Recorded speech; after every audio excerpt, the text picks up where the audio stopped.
अच्छा जी, तो हम शफी मोहम्मद जदोई से डिस्कस कर रहे थे रेटाइनल वेन की ओक्लूजन। ठीक है, रेटाइनल वेन ओक्लूजन होने का बहुत ही कॉमन कॉज बनती है यूनिलेटरल विजुअल लॉस का मिडिल एज में और एल्डरली पॉपुलेशन में, और यही जो है ना second most common retinal vascular disease है आफ्टर द डायबिटिक रेटाइनोपैथी।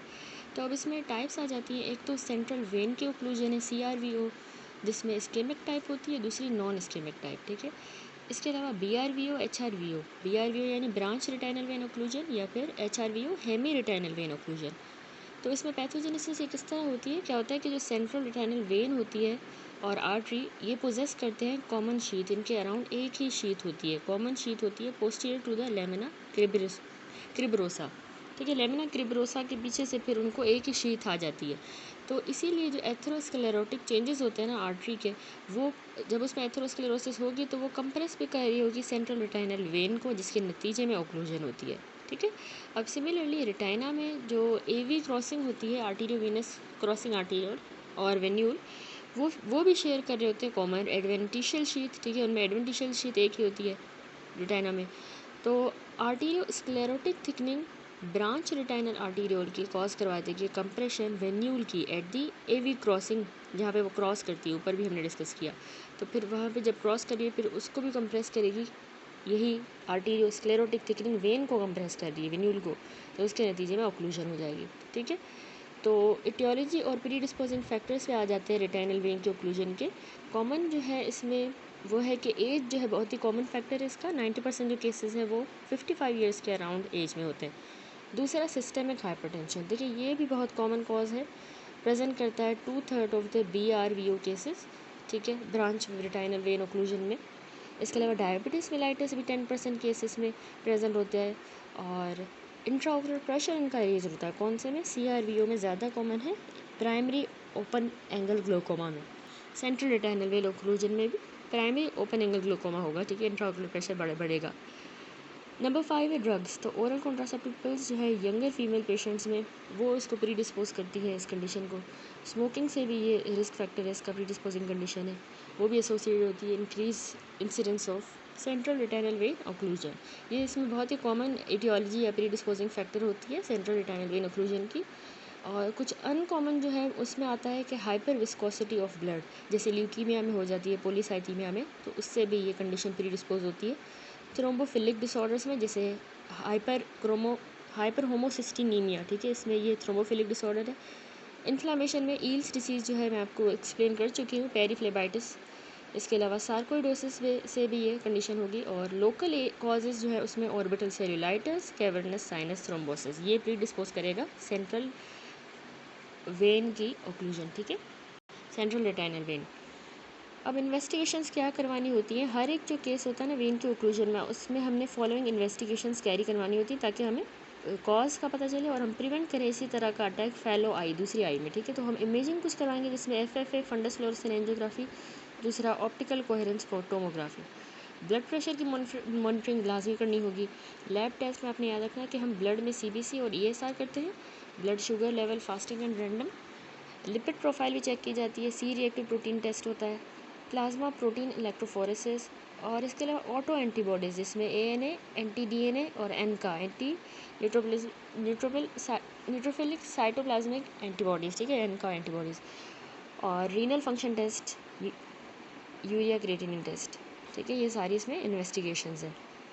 नेक्स्ट आता है टॉपिक नॉन इस्केमिक CRVO यानी सेंट्रल रेटाइनल वेन ऑक्लूजन जो है नॉन इस्केमिक वाली टाइप जो अभी हमने डिस्कस की थी।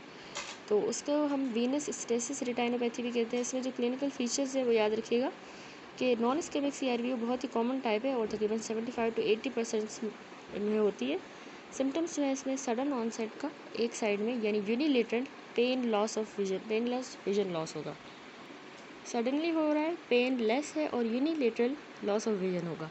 तो साइंस हमें क्या मिलेंगे, विजुअल एक्यूटी पेशेंट की mild to moderate visual loss होगा। एफरेंट जो पिपिलरी डिफेक्ट है ये एब्सेंट भी हो सकता है या माइल्ड होगा। इंट्राओकुलर प्रेशर पेशेंट का रेज्ड होगा, example primary open angle glaucoma में। और जब हम फंडस की एग्जामिनेशन करेंगे तो हमें फॉलोइंग फीचर्स मिलते हैं। तो यहाँ पे A एंड B फिगर में गिवन है। ठीक है, तो इस फिगर में जो है दिखाया गया है non ischemic CRVO coloured photograph है, और जबकि यहाँ पे जो है FFA फंडस फ्लोरेसेंट एंजियोग्राफी में non ischemic CRVO with perfusion of retina. तो देखिए फंडस की एग्जामिनेशन में एक तो हमें स्पॉन्टेनियस वीनस पल्सेशंस जो है वो नज़र आएंगे, पल्सेशंस एब्सेंट होंगी क्योंकि ऑक्लूजन हुई है तो वो एब्सेंट होगी, और रिटाइनल वेन्स जो है वो बिल्कुल डायलेटेड होंगी, इनगोज्ड और टॉर्चुअस। डॉट ब्लॉट और जो फ्लेम शेप की हेमरेज हमने डिस्कस की थी वो भी देखें यहाँ पे विजिबल होंगी, और ये चारों क्वाड्रेंट में होंगी, मोस्ट न्यूमरस पेरिफेरी पे। ठीक है, dot blot flame shaped haemorrhages. Cotton wool spots भी इसमें हमें मिलेंगे, और ऑप्टिक डिस्क और मैक्यूलर एडिमा माइल्ड होगा। इसके अलावा इन्वेस्टिगेशंस में FFA हम करवाते हैं, यहाँ पे फिगर में भी शोन है।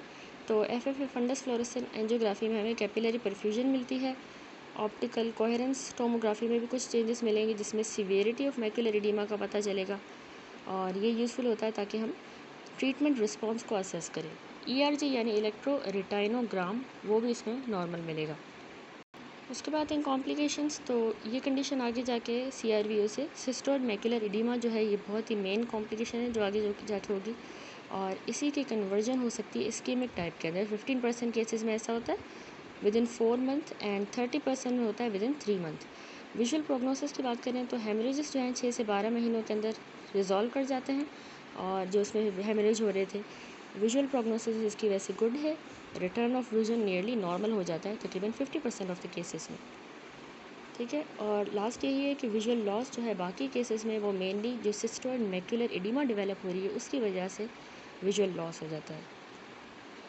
ट्रीट कैसे करना है, सिस्टेमिकली और ओक्यूलर। सिस्टेमिक में हमने जो है सिस्टेमिक जो रिस्क फैक्टर्स हैं जैसे hypertension, diabetes mellitus, intraocular pressure raise था, और discontinuation of the oral contraceptive pills, ये सारे रिस्क फैक्टर्स थे जो डिस्कस किए, उनको कंट्रोल करना होगा। दूसरा एंटी प्लेटिलेट थेरेपी दी जाती है जिसमें एस्पिरिन या अल्टरनेटिव एंटी प्लेटिलेट एजेंट देंगे ताकि फर्दर रेटाइनल वीनस ऑक्लूजन का जो रिस्क है वो कम हो। ऑक्यूलर जो है वो इंडिकेटेड होता है जब विजुअल एक्यूटी वर्स हो देन 6/9, और macular central thickness on optical coherent tomography is greater than 250 microns. ठीक है, OCT पे वो 250 माइक्रोन से अगर ज़्यादा है उसकी मैक्यूलर सेंट्रल थिकनेस, या पेशेंट की अगर विजुअल एक्यूटी 6/9 से भी ज़्यादा वर्स है तो हम उसके लिए इंडिकेट करेंगे ऑक्यूलर ट्रीटमेंट, जिसमें हम एक तो विट्रस के अंदर intravitreal anti vascular endothelial growth factor agents जो हैं वो बहुत यूज़फुल रहेंगे, जिसमें हमने डिस्कस किया है एवास्टिन, बेवाकिजुमाब, ल्यूसेंटिस, रेनिबिजुमाब, याइलिया, एफ्लीबरसेप्ट। ठीक है, ये सारे जो है विट्रस के अंदर दिए जाते हैं anti vascular endothelial growth factor. दूसरा एंटी विट्रियल ट्राइएमसिनोलॉन एसिटोनाइड जो स्टेरॉइड है ये भी इम्प्रूवमेंट शो करता है विजन में।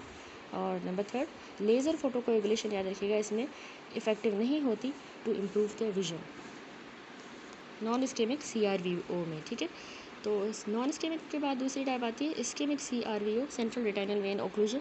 ये रेफर करता है कि इसमें अब अक्यूट और सडनली जो है वो कम्प्लीटली ऑक्लूजन हो जाएगी सेंट्रल रेटाइनल वेन की। ठीक है, अक्यूट एंड सडन। तो इसमें जो सिम्टम्स हैं वो sudden monocular painless loss of vision होगा, वन साइड का सडनली होगा, और पेन लेस ही होगा, loss of vision. Visual acuity भी कम हो जाएगी पेशेंट की।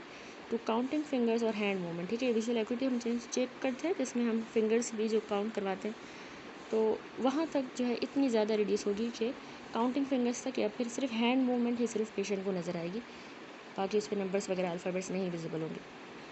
तो साइन जब हम देखेंगे तो इसमें विजुअल एक्यूटी याद रखिएगा कि काउंटिंग फिंगर्स जितनी या हैंड मूवमेंट। दूसरा रिलेटिव एफरेंट पिपिलरी डिफेक्ट रैपिड, ये हमें बहुत ज़्यादा इसमें मार्क मिलता है। इंट्राओकुलर प्रेशर भी पेशेंट का रेज्ड हो सकता है। और फंडस की जब हम इसमें एग्जामिनेशन करेंगे स्कीमिक वाली टाइप में, तो यहाँ पर देखिए फंडस दिखाया गया है। फंडस की एग्जामिनेशन में एक तो हमें रेटाइनल वेन्स नज़र आएंगे जो कि बहुत ही ज़्यादा टॉर्चुअस और इनगोज हो जाएंगी। ठीक है, और रेटाइना में हमें हेमरेजेस भी मिलेंगे जो यहाँ पे विजिबल है।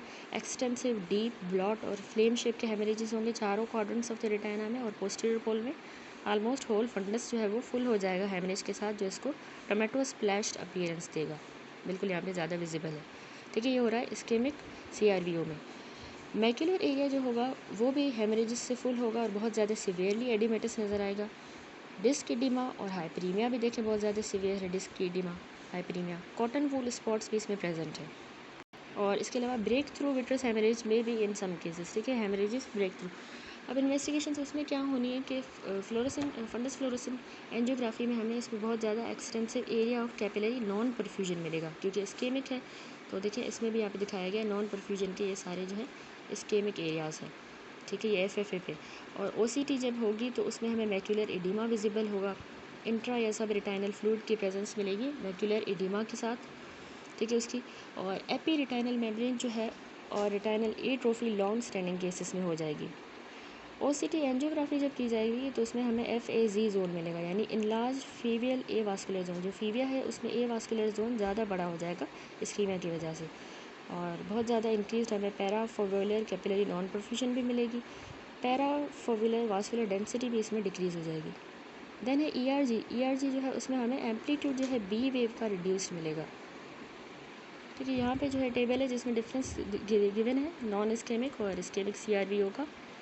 तो पॉइंट्स ऑफ डिफरेंस जो है फ्रीक्वेंसी की अगर बात करें तो नॉन इस्केमिक जो CRVO है वो 75 to 80% है, लेकिन इस्केमिक जो है इसकी फ्रीक्वेंसी 20 to 252%, वो ज़्यादा है इस्केमिक। विजुअल एक्विटी जो है नॉन इस्केमिक में तो बेटर होगी 6/60, लेकिन इसमें ज़्यादा वर्स है इस्केमिक में 6/60।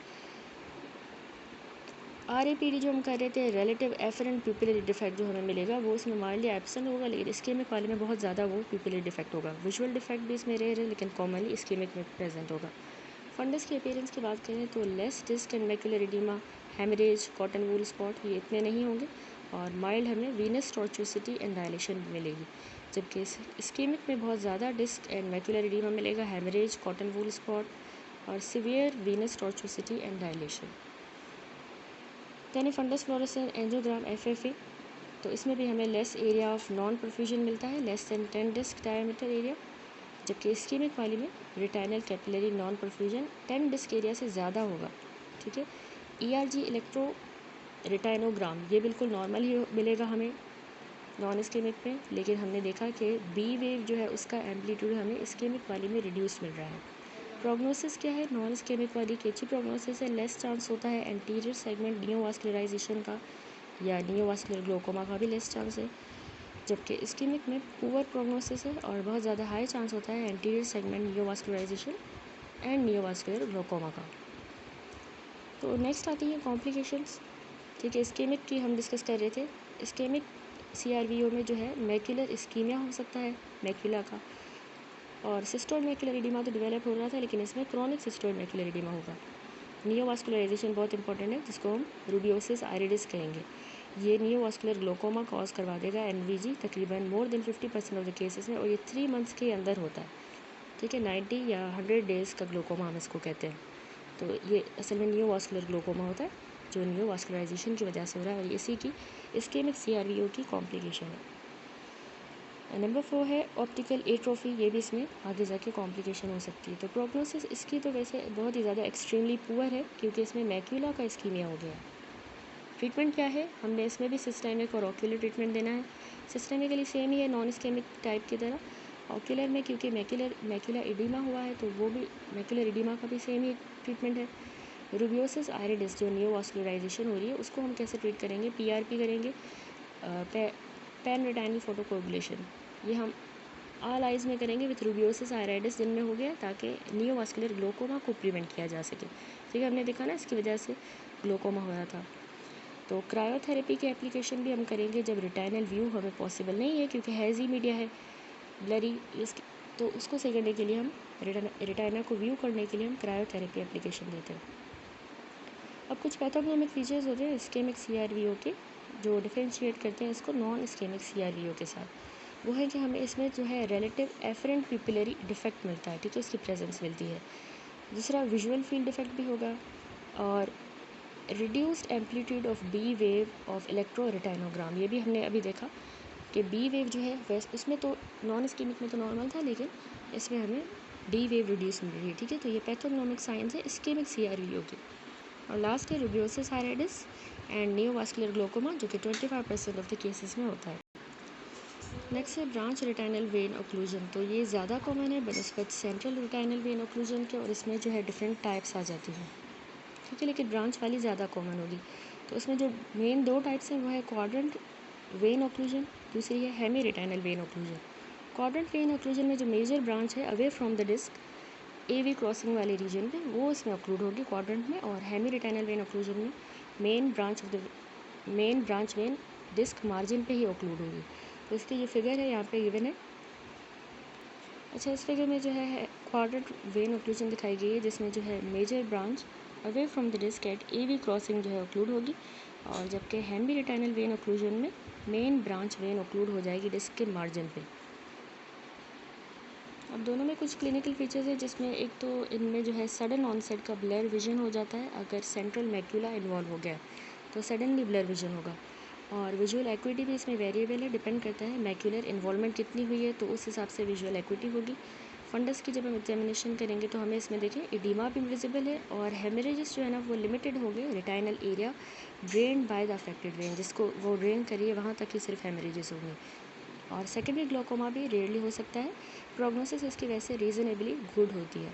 तो इसमें हम इन्वेस्टिगेशन कौन सी करवाएंगे? हाइपरटेंशन जो है ये बहुत ही कॉमनेस्ट एसोसिएशन होती है ब्रांच रिटाइनल वेन ऑक्लूजन की, BRVO की, और ये सिमिलर होगी सेंट्रल रिटाइनल वेन की तरह, सिमिलर ही इसको इन्वेस्टिगेट किया जाएगा। और इसमें फंडस फ्लोरेसेंट एंजियोग्राफी जो है वो हम करेंगे ताकि इस्कीमिया को असेस किया जा सके।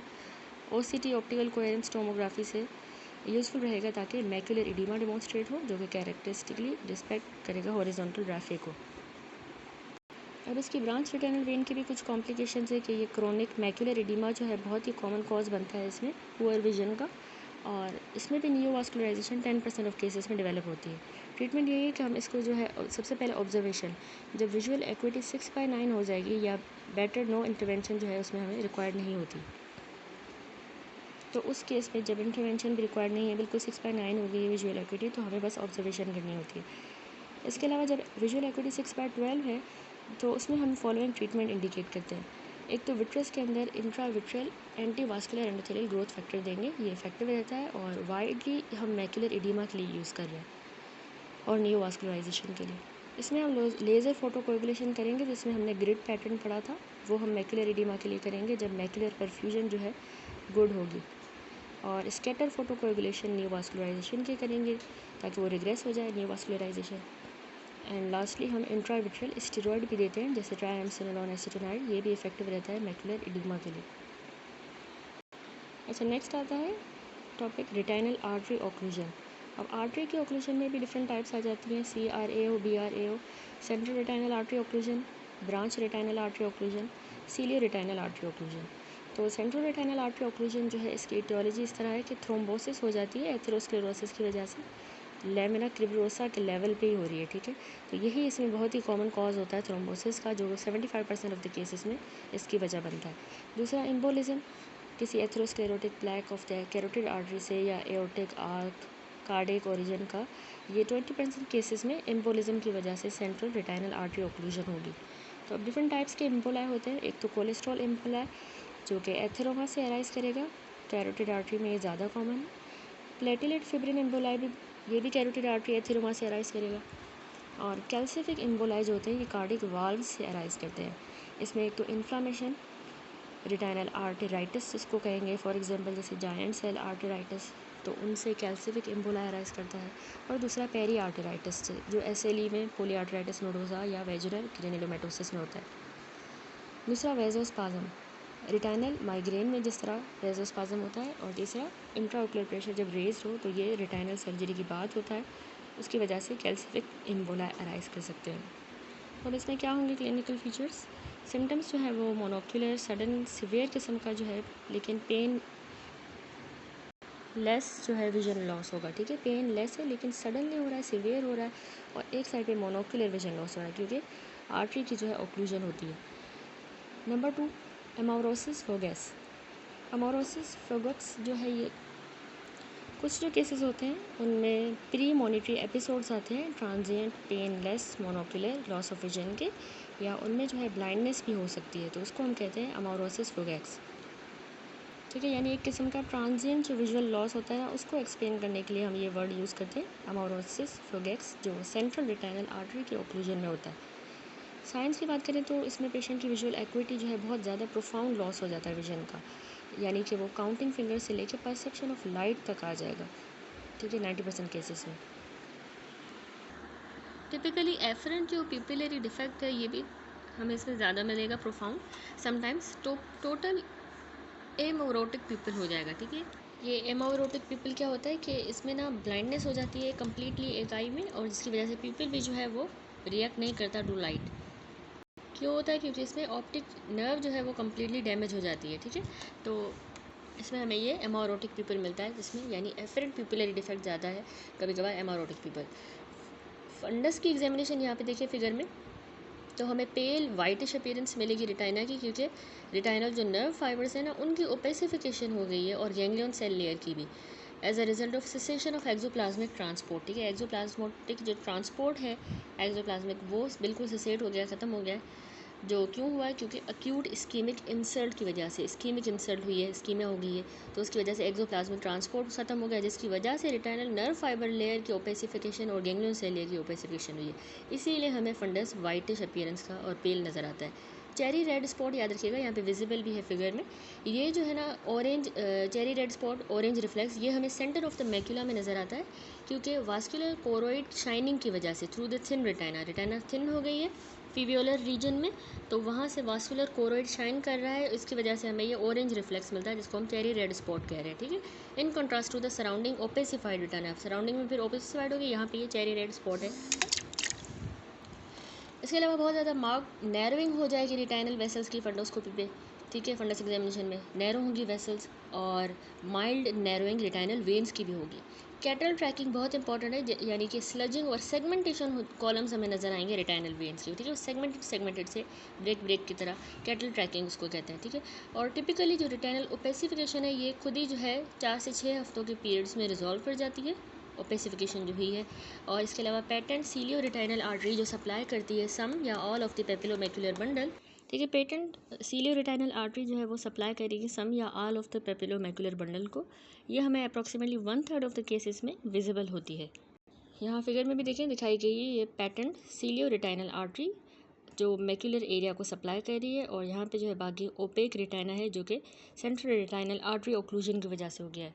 यहाँ भी देखिए बी फिगर में एफएफएफ फ्लोरेसेंस फंडस एंजियोग्राफी की गई है सेंट्रल रिटाइनल आर्टरी ओक्लूजन में, जिसमें हमें retinal absence of retinal filling मिल रही है with the patent cilioretinal artery, ठीक है। सीलियो रिटाइनल आर्टरी देखिए यहाँ पे बिल्कुल पेटेंट है, तो ये हमें इस पर विजिबल होगा।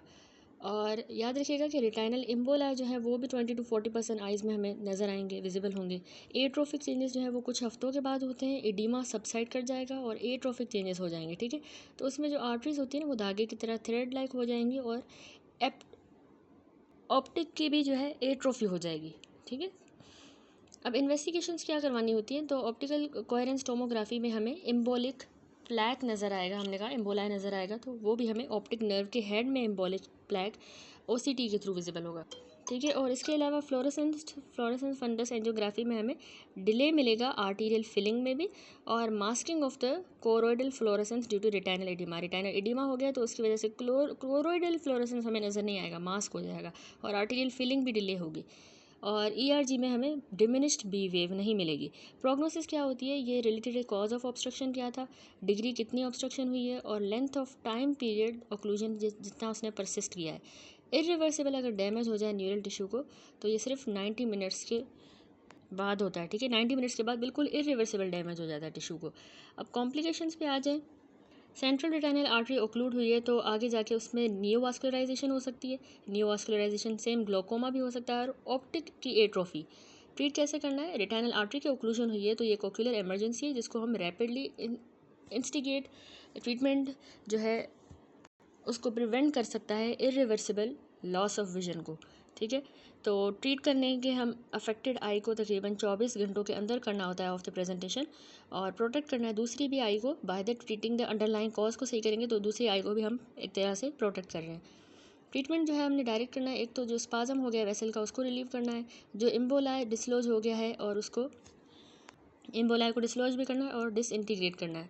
इसके अलावा रिटाइनल इडीमा की भी रिडक्शन करनी है, ठीक है। तो सबसे पहले इंट्राओकुलर प्रेशर को कैसे कम किया जाए, ये हम इमीडिएटली ताकि रिटाइना में परफ्यूजन ज़्यादा हो, रिटाइनल परफ्यूजन को बढ़ाने के लिए हमें इंट्राओकुलर प्रेशर कम करना होता है। तो एसिटाजोलामाइड याद रखिएगा 500 ग्राम आईवी में हम stat followed by 250 milligram QID for 24 hours देंगे, और मैनिटोल जो है 20% आईवी में 1.5 टू 2 ग्राम पर केजी बॉडी वेट के हिसाब से हम 30 to 60 मिनट्स के लिए देंगे। और पैरासेंटेसिस जो है ना वो एंटीरियर चैम्बर की जाएगी 27 गॉज नीडल के थ्रू द लिम्बस, और ताकि इससे प्रेशर जो है रिड्यूस हो। पैरासेंटेसिस करेंगे, फ्लूइड निकाल देंगे।